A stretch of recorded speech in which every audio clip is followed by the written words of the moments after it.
Hey guys, Asher coming at you today in Raid Shadow Legends. Welcome to the video. We have another guide for you, this time on the big fella, the man with the iron gut. Feels like it should be a movie title, no?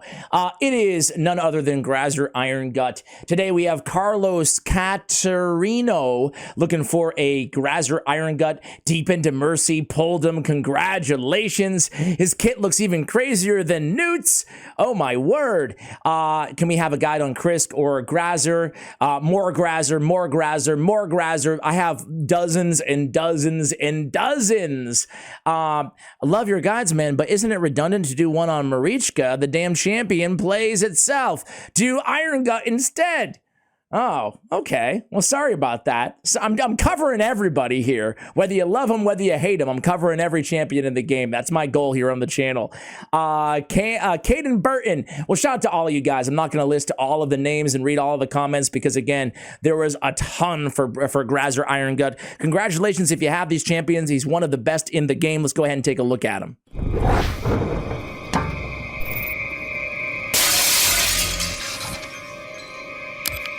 All right, so Graazur Irongut, Ogryn tribe. He is a Void legendary champion, and, well, I mean, he looks the part, right? He's an absolute monster of a champion.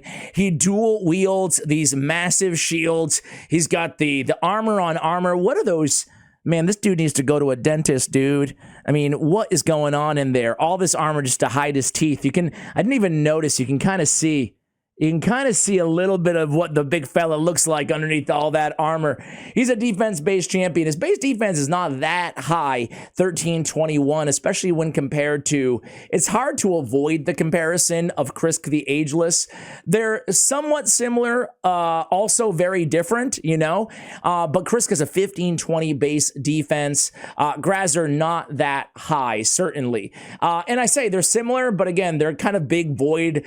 They kind of look a little bit aesthetically the same in terms of their modeling, and they're both Void legendaries who are insanely good with a 3-turn provoke and an AoE on the A1, and a really cool passive. Defend the Wall is his AoE on the A1, place a shield on all allies except this champion. The value of the shield proportional to this champion's defense. We've seen these type of abilities on a Helicath A2, on a Valkyrie A2 as well, so the more defense we stack up on him, the better the shield value on this A1. It's a pretty decent shield as well.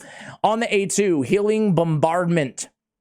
AoE attack heals this champion by 10% of the damage dealt, increase the duration of all buffs on all allies by 1 turn, and you can book it down to a 3-turn cooldown. The most important thing to notice here, guys, is the damage is based on enemy max HP. That's right, they threw in an AoE enemy max HP ability that absolutely smacks, which is great, A, because it's a ton of damage, and B, because it's healing him by 10% of the damage dealt. That can be like a complete heal in some situations when you're scoring like 1,000,000 damage against a boss, right? So don't sleep. You see the 10% at first and you're like, okay, so a little heal. Nah, that's a massive heal on himself, right?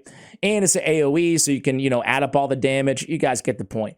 Another 3-turn cooldown, another AoE. Yeah, that's right, an AoE attack on every single ability. It's an AoE attack with a provoke on all enemies, 100% chance to land on a 3-turn cooldown when booked. Also has an increased resistance and an increased defense on all allies for 2 turns. Incredibly good ability. We get the big version of increased resistance and increased defense, all on a 3-turn cooldown with the provoke. And then on the passive, this wall won't fall. The passive effect has no cooldown on this effect. Whenever this champion is attacked, he heals all allies by 70% of the damage received. Only heals by 35% of the damage received from boss attacks. This effect, as I said, has no cooldown. The active effect does have a 4-turn cooldown, unkillable on this champion for 1 turn before a fatal attack. So obviously a great passive here, guys. The one thing to note about it, though, is that this heal, it's not as much as, like, say, a Vogoth, only because it's how much damage he received, right? So he's not receiving that much damage compared to your average little champion because he's such a freaking tank, right? So this is after the damage. This is the damage that he actually receives, not, you know, the raw damage coming in. That being said, it's still significant. You're still going to notice it, right? Just wanted to let you know that it's not enough, like, to heal your entire squad all the time or anything like that. Increase allied defense in all battles by 33%. It's one of the better defensive all-battle auras inside the entire game. Just what an insanely good champion overall. His base speed's 102, HP almost 19k. All right, so I had this dude built in a Hydra clan boss. I've already ran my Graazur Hydra clan boss team, but we can still talk about it, right? I run him now on my highest difficulty team, and that's usually, it's a full auto team. It runs all 1500 turns, so it's kind of my lazy team, honestly, right? So here it is right here. I'll show you the damage, right? I mean, look at this damage. It's insane. And again, you can see Relentless in Perception. That's the build that I have him in, right? With Brimstone as well. But this is the squad. I have Molly Tankard, Nekmothar, Michinaki, Akrisia, Graazur, Rock. This is the big three right here, right? In terms of damage dealers. Michinaki is absolutely insane. I think he's just so underrated. He's just really one of the top, to me, one of the top champs out there overall, especially in Hydra with the buff removal. And, well, it's not about Michinaki this video, but he's awesome. Akrisia, we know Akrisia.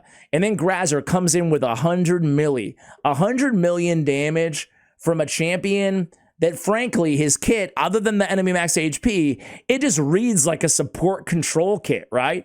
Not as an incredible, insane nuker. So, obviously, he's just absolutely next level, right?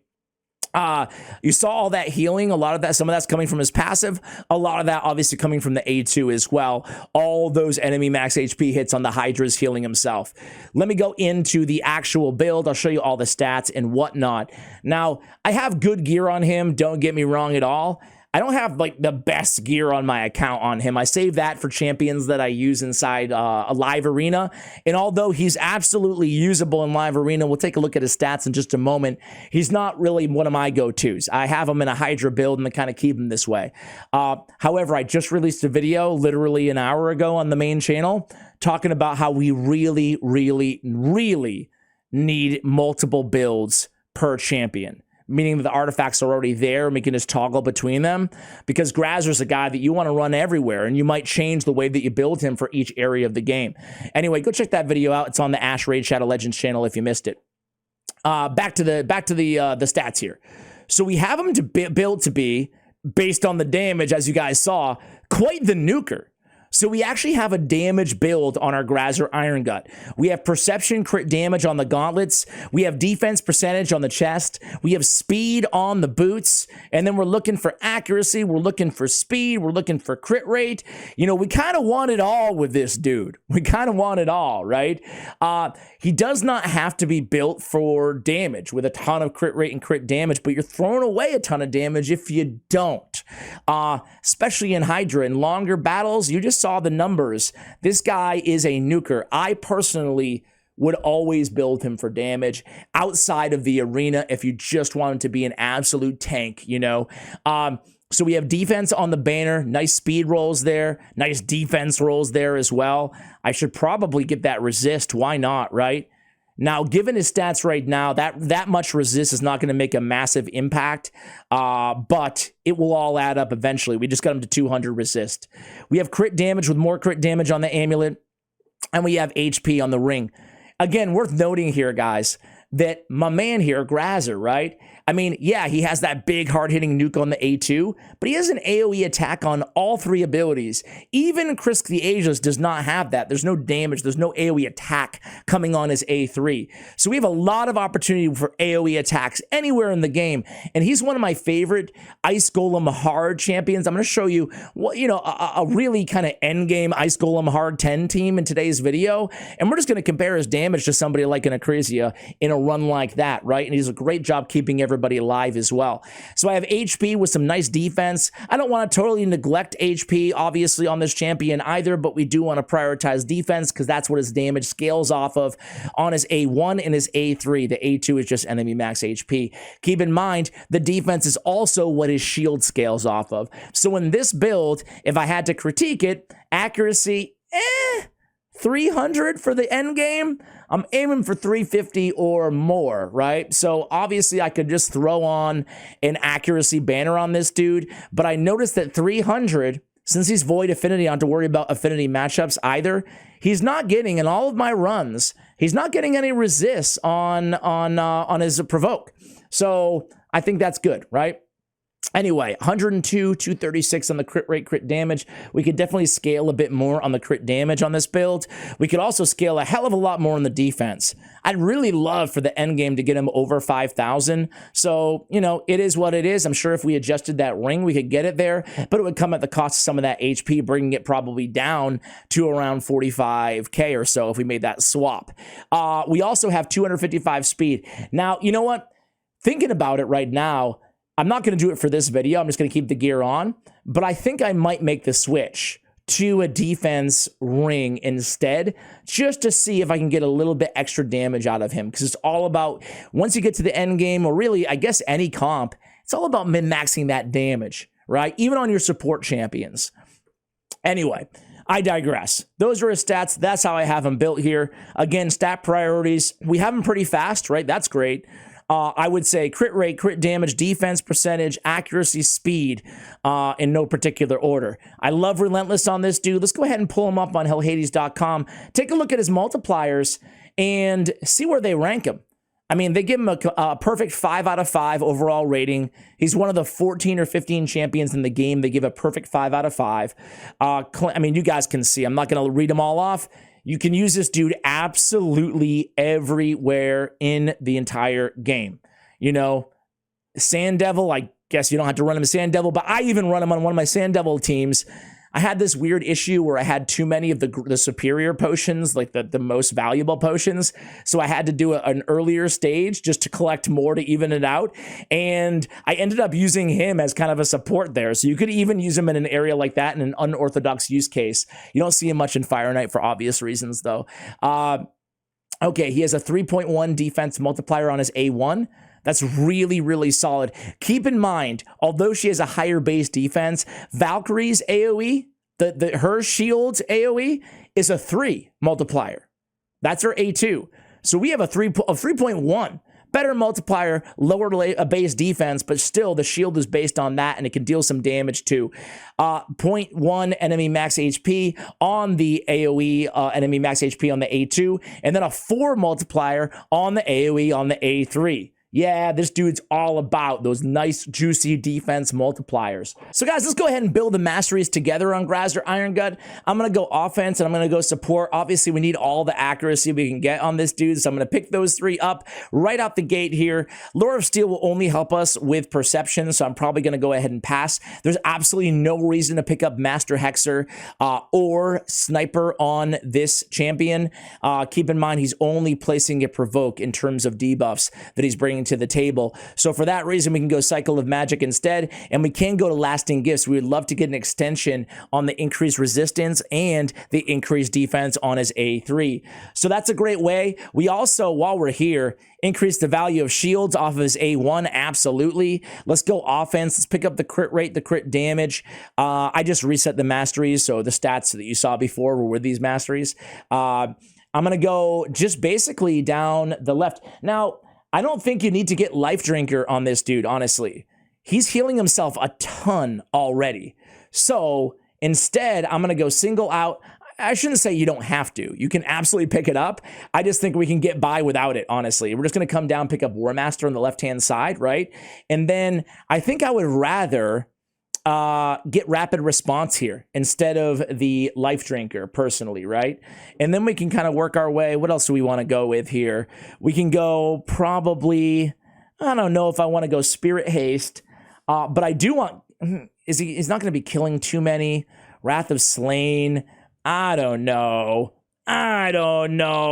Hell, I'll just go Lower Steel, get 1 speed out of it or whatever, and we'll go with Spirit Haste as well. So those are going to be our masteries. You guys can see them all right here. Let me see what hellhades.com recommends as well. Let's see. General PvE. Very similar coming down. Basically exactly what we did over here. We did pick up rapid response, as I said, instead of life drinker. Other than that, they did pick up kill streak as well. And he can definitely, I think kill streak is probably the way to go now that I think of it, because in other wave content, I'm thinking mainly Hydra right now, but you can use this dude everywhere, as we said. And you can certainly get a lot of utility out of that kill streak extra damage in wave content. So let's start out in the arena just for the fun of it, guys. So I've seen him used in the arena before, like absolutely. Let me just see what his win rates are. In Silver 4, 44% win rate. In Gold 1, 48% win rate. Gold 2, 47. So really nothing too crazy. Gold 3, but he has a use rate of 0.19%. In the arena, it's a little bit different. They give him a 4.5 overall score in the arena. I would run him not in a team like this, golly. I'd probably run him in a go second team, but you know what? I love this team so much. Legendaries, any excuse I can find. I just want to do a quick like damage check. But let's think of what we're trying to do with this dude. We're provoking, we're extending buffs. We are shielding. We are, golly, I think I'd probably build him with high resist.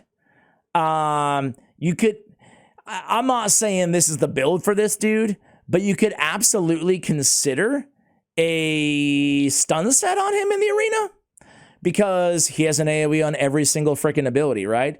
So that's not like going to be my go-to recommendation on how I would build this dude in a stun set. I think you're throwing away a lot of utility there. Heck, you could just keep him in a relentless if you wanted to, honestly. You could build him with high resist. You could put him in, 3 righteous sets if you wanted to. You could put him in stone skin. There's a bunch of different ways that you could use this dude in PvE content. You saw in that very last battle that we had there, you saw that unkillable already came into play, right? Off of his passive. He was unkillable there. It's a really handy ability to have. So here we go. Everybody dies except for him. This is his A1. Okay.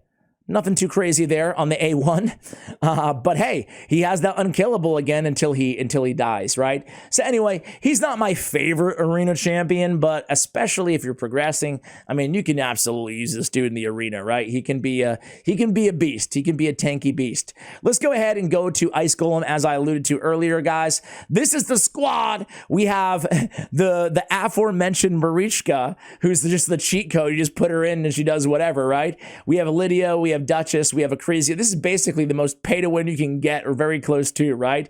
All the Void Legos in a Duchess. But I'm showing you guys mainly, we don't have any team setup here. It's just full auto, like brainless stuff. But I think it's good. I was actually watching this run. I was trying to look at areas that I use this dude, right? Other than Hydra. And he's on Ice Golem 10. I feel like it just does a good job of illustrating just how good he is. You can already see the provokes here, the increased resistance, the increased defense on everybody. Keep in mind the increased defense that he has, that he brings to the table, that's going to get more damage out of him as well, right? So kind of like a Staltis.